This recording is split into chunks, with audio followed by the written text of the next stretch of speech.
So, I built my first home gym back in the summer of 2009, and over the years, I built 2 warehouse-style gyms and 3 home gyms. I've successfully managed to make a living training full-time from home using minimal space and equipment, and today, I'd like to show you how you can do the same.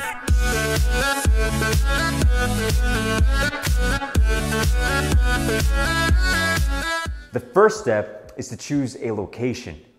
A garage is ideal, but some of you may have a spare room that you don't use that can be converted into a studio. Another option is to segment a piece of your backyard to build a studio, but that may be the most costly option. Out of the 3 options, the most practical is a spare room because the walls are already insulated and there should be some form of ventilation in place. This allows hot summers and cold winters to become bearable. The only downside to using a spare room from the home may be the noise of weights banging and clanging. The next best option, and my personal preference, is a garage. Personally, I consider garages to be wasted space, so instead of parking my vehicle in it, I prefer to convert it into an awesome studio. A con of using a garage for a gym is the ventilation. Most aren't insulated, so summers and winters can be difficult to endure. A simple fix can be to install a mini split unit that serves both as a heater and cooler.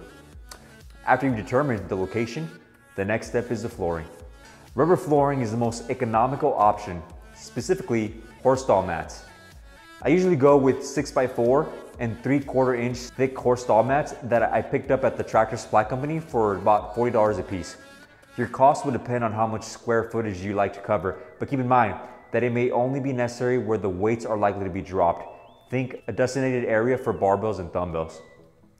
Artificial turf is probably your more costly option. The price per square foot can range anywhere between $1 square foot to $6 or more per square foot, depending on the type and color. I recently purchased about 468 square feet of black turf from On Deck Sports for about $4.59 a square foot. Some of the pros of having turf is the versatility in exercises. For example, if space allows, you can push a sled inside. The final step is choosing your equipment. Most people would say barbell and plates is all you need, but I disagree. If your skill level is that of an intermediate or advanced lifter, then perhaps that'll suffice. However, 95% of my clientele are novices and aren't ready for a barbell yet. Therefore, I prefer to invest in a set of dumbbells first. Dumbbells also allow more versatility, especially for beginners. There are also thousands of exercises that can be performed with 1 or 2 dumbbells. There are a few options to choose from when selecting dumbbells. First, if you're lacking space, then you may want to go with something like Power Block that allow a weight range within a single pair of dumbbell.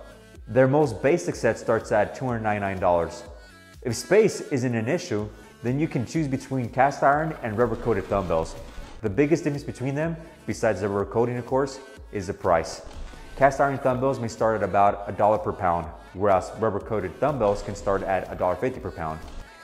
There are a few variations of barbells, but the 2 most common are the Olympic barbell and the powerlifting barbell. The most subtle difference is that a powerlifting bar doesn't have rotating sleeves, which are ideal for Olympic lifts. These can range in price depending on size and functionality, but most start at about $200. With the purchase of a barbell and a set of weight plates, you'll also need a barbell rack. There are essentially 3 types: squat stand, power rack, and wall mount rack. If you're tight on space, go with the wall mount. Some wall mount racks can be folded up against the wall when not in use. The next space-saving option is a squat stand. Some variations come with pull-up bars. And finally, the last option, and my preferred, is a power rack. Power racks allow more exercise variation. The rates on these can vary, but the most economical option may be a squat stand. Depending on the supplier, you can usually pick one up for less than $200.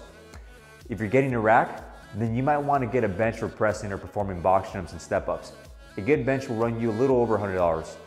Like dumbbells, weight plates are available in cast iron or come rubber coated or polyurethane coated, with cast iron being the inexpensive option. Prices can vary, but usually cost around $1.50 per pound. Another great economical tool are sandbags. These are simple and inexpensive to make, but also offer a great deal of exercise versatility. A set of suspension trainers such as those available by TRX can offer lots of train variability at a good price. A good set of straps will run you at about $150. Bands are also a great tool. In fact, I'd argue that they may be just as important as dumbbells. Not only do they offer great variability, but are also quite inexpensive. A set of resistance bands can start at about $50. The final addition for a well-functioning garage gym is a sled.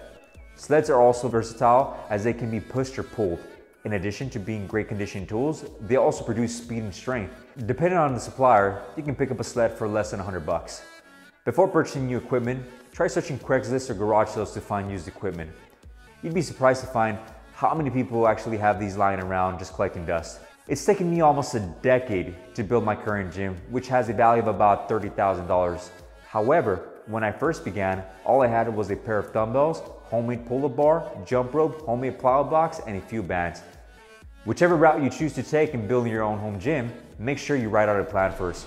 Start by listing your budget and work backwards from there. It's great to have all the equipment in the world, but begin with the equipment that will give you the best bang for your buck. Alright guys, that's all I have for you today. I hope you found this video informative. And also, I like to see your home gyms. So make sure you upload your pics on social media, tag me, and use the hashtag #TheDC If you found this video informative, make sure you like it, you subscribe to it, and I'd like for you to comment on any future topics you'd like me to talk about. Here's to health and fitness.